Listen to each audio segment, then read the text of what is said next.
ભરૂચના આમોદ નજીકનો national highway 64 તંત્રની બેદરકારીનું જીવતું જાગતું ઉદાહરણ બન્યું છે। ખાડાઓ અને કાદવથી ભરેલા આ માર્ગ પર અકસ્માતો સામાન્ય બની ગયા છે। તેમ છતાં તંત્ર કોઈ કાયમી સમાધાન લાવવા તૈયાર નથી।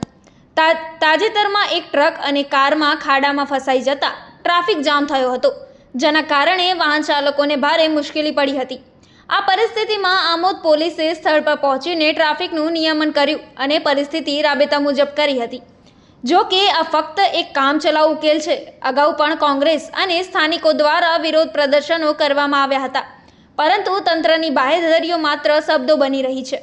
આ માર્ગ પરની ખુલ્લી ગટરો અને ખાડાઓ વાહન ચાલકો માટે જીવલેણ બની રહ્યા છે અને આસપાસમાં આવેલી શાળાઓ, મદ્રેસા અને હોસ્પિટલોના કારણે લોકોના જીવ અને આરોગ્ય પર ગંભીર ખતરો ઊભો થયો છે।